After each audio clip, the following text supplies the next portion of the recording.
Step closer. It's time for terror and tales. The silent room. Vincent woke to the sound of a machine beeping, a soft, repetitive rhythm that seemed to echo through the haze in his mind. His head throbbed, his body ached in ways he couldn't comprehend. The light above him was too bright, too cold, and his eyes struggled to focus on the sterile white walls surrounding him. The smell of antiseptic filled the air, sharp and clean. Slowly, as the fog in his mind cleared, he realized he was in a hospital room. But why? How had he gotten here? The room was empty, save for the soft hum of machines and the faint rattle of the ventilation system. He tried to move, to shift his body, but his chest tightened with an unfamiliar pain.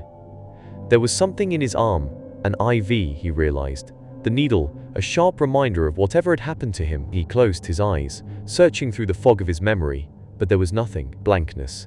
His mind was a dark, silent void. The only thing he could recall was the name Liddy, his wife's name, the warmth of her hand, the way she would laugh when he told a joke, the way she'd smile when he woke up beside her. He reached for the thought, tried to hold it, but it slipped away as quickly as it had come. His breath quickened as a sudden fear crept up his spine. Where is she? Where is my family? The room was too quiet, too still. He strained to listen, to hear even a faint voice, but there was nothing. Just the sound of the beeping monitor and the distant hum of life going on somewhere outside the room. His pulse raced as he reached for the call button beside him, pressing it desperately, but still, no one came. Minutes passed, stretching into what felt like hours. The silence in the room grew thicker, more suffocating. A creeping sense of unease settled in his chest. This wasn't a typical hospital room. There was something wrong, something hollow in the air that he couldn't explain. The door to the room creaked open, but when he looked up, it wasn't a nurse. It wasn't anyone he recognized. A man stepped in, his face gaunt, his expression unreadable. There's something unsettling about him. Something too familiar yet distant, as though Vincent had seen him before in some forgotten dream. The man didn't smile, didn't offer a word of comfort. His eyes were filled with a quiet sorrow, like he knew something that Vincent couldn't yet understand. The man didn't speak.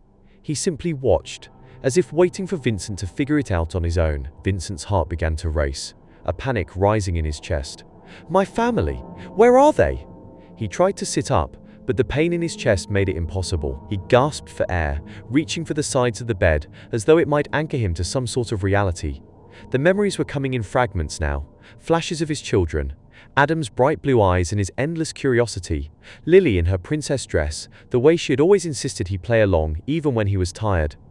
But they were all fading, slipping through his mind like water through his fingers. The fear deepened. Something happened. The man stepped closer, his gaze unwavering, and Vincent's mind screamed for him to say something, to tell him that Liddy and the kids were all right. But the man said nothing. He just stood there, silent, watching. And then, like a sudden wave crashing over him, the truth hit. The crash, the sound of metal bending and breaking, the sensation of weightlessness, the fading screams, the distant, almost haunting call of Liddy's voice. It was all coming back in scattered, jagged pieces that sliced through his chest like shards of glass. He tried to remember more, tried to focus, to grasp at something, anything, but it was too much, too painful. No, he thought, not like this, not now. The silence in the room was deafening, and it felt like time had stopped. The steady beep of the machine beside him was the only thing that marked the passage of time, but it felt like it was all wrong, out of place. The walls of the room, the sterile air, the emptiness, they were all wrong. This wasn't a hospital room. It wasn't a place for healing. This was the end. The man stood still, unblinking, as if waiting for Vincent to finally see it. And when Vincent did, when the pieces finally fit together in his broken mind, the realization crushed him. He was gone. His family, Liddy, Adam, Lily, gone. And he was never going to see them again. The pain, sharp and unrelenting, surged through him again. The emptiness of the room grew thicker, heavier, suffocating him with its finality. He hadn't been given the chance to say goodbye. He hadn't been able to hold Liddy's hand one last time, hadn't been able to kiss his children goodnight. The truth was too much to bear. His chest heaved with the weight of his loss, but there was no one there to comfort him, no one to tell him it would be okay. The beeping of the machine seemed to grow louder, more invasive, but it wasn't real. It was just a reminder that he wasn't waking up from this nightmare. The man's gaze softened, but still, there was no comfort in his eyes. There was nothing to say. He didn't need to say anything. Vincent understood. This was the place where the lost souls went, the place where the final farewells were said in silence. And Vincent knew now, with a clarity that felt like an eternity in itself. This wasn't a hospital, it was hell.